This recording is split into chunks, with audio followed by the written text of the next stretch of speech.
ছিলেন আবু বকর, কেমন ছিলেন আবু বকর? সিদ্দিক আকবর আবু বকর একবার পেটের মধ্যে প্রচন্ড ক্ষুধা, এত পরিমাণে আবু বকরের পেটের মধ্যে ক্ষুধা। আবু বকর গোলামকে ডাক দেয়া বললে, গোলাম আমার জন্য কিছু খাবারের ব্যবস্থা করো। গোলাম তার কাছে যে খাবার ছিল খাবারটা আবু বকরের কাছে দেওয়ার পর আবু বকর খাবার পাওয়া মাত্র সেই খাবারটা খায়া ফেলল, কারণ পেটের মধ্যে বহু ক্ষুধা। গোলাম বলে, আবু বকর প্রতিদিন আমাকে জিজ্ঞেস করেন এই খাবারটা কোথায় থেকে আনলা। যখনই খাবার গ্রহণ করেন তখনই জিজ্ঞেস করেন খাবার কোথায় থেকে আনলাম, কিন্তু আজকে এমন একটা খাবার দিলাম যে খাবারটার ব্যাপারে আমার জিজ্ঞেস করলেন না, কি ব্যাপার? আবু বকর বলে, গোলাম পেটের মধ্যে এত পরিমাণে ক্ষুধা ছিল, আমি যে তোমাকে জিজ্ঞেস করব সেই সময়টুকু আমি পাই নাই।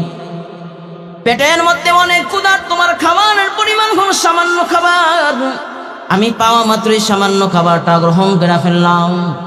আবু বকর রে, আপনি কি জানেন কিনা এই খাবার কোথায় থেকে আসছে? আবু বকর বললেন, গোলাম কোথা থেকে এই খাবার তুমি আল্লাহ?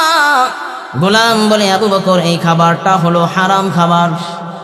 জাহিলিয়াতের যুগে আমি গণক ছিলাম, গণনা করতাম, মানুষের উপকার করতাম, গণকগিরি করে, জাদু করে, গণক করে আমি মানুষের উপকার করতাম। এই যে খাবারটা তুমি খাইলা, ওই খাবারটা গণক করা খাবার। আমি মানুষের উপকার করেছিলাম, গণক করে, জাদু করে, মানুষ আমাকে তার প্রতিদান হিসাবে কিছু খাবার দিয়েছে, এই খাবারটা তুমি আজকে খাইয়া ফেললা। আবু বকর সাথে সাথে তার হাতের আঙ্গুলটা গলার মধ্যে ঢুকায়া দিলেন। আবু বকর আঙ্গুল ঢুকায়া খাবার বের করতে চাইলেন, চেষ্টা করতেছেন আবু বকর যেন খাবারটা বের করতে পারে, কিন্তু সামান্য খাবার, পেটে অনেক ক্ষুধা, ওই খাবারটা তার পেট থেকে বের হইতেছে না।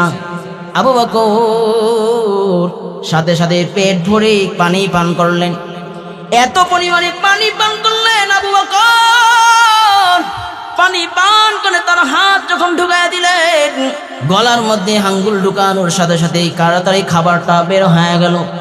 সাহাবারা বলল, আবু বকর না জেনেই তো আপনি হারাম খেয়েছিলেন, না জেনেই তো আপনি হারাম খেয়েছিলেন, যখন খেয়েছেন তখন আপনার জানা ছিল না, কিন্তু আপনি কেন এত চেষ্টা করলেন হারাম খাবারটা বের করার জন্য? আবু বকর ডাক দিয়ে বলেন, আমি হারাম খাবার খাবো জেনে শুনে এটা সম্ভব নয়। ও আবু বকর, যে খাবারটা খেয়েছিলেন আল্লাহ তাআলা আপনাকে মাফ করে দিতেন, কারণ যখন আপনি হারাম খাবারটা খেয়েছেন আপনার জানা ছিল না এই খাবারটা হারাম। আপনি যদি আল্লাহর কাছে মাফ চাইতেন, ক্ষমা চাইতেন, তো আল্লাহ তাআলা আপনাকে মাফ করে দিতেন। আবু বকর বলেন, আমার পেটের মধ্যে জন্মের পর থেকে এই পর্যন্ত হারাম খাবার ঢোকে নাই, আর আমি আবু বকর হারাম খাবার পেটে ঢোকার পরেও, জানার পরেও যদি আমি আবু বকর পেটের মধ্যে হারাম খাবার রাখি, আর কিয়ামতের ময়দানে আল্লাহ তাআলা যদি আমাকে প্রশ্ন করে, আবু বকর রে জান্নাতের সার্টিফিকেট পেয়েছিলা, সিদ্দিক আকবর উপাধি পেয়েছিলা, এত সুনাম এত সুখ্যাতি তোমার দুনিয়ায় ছিল, এই আবু বকর জানা শোনার পরেও কেন তোমার পেটের মধ্যে হারাম খাবার থাকলো? যদি সেই প্রশ্ন আমাকে আল্লাহ তাআলা করে, বলো না আমি আবু বকরের কি উপায় হবে? আল্লাহু আকবার বলেন।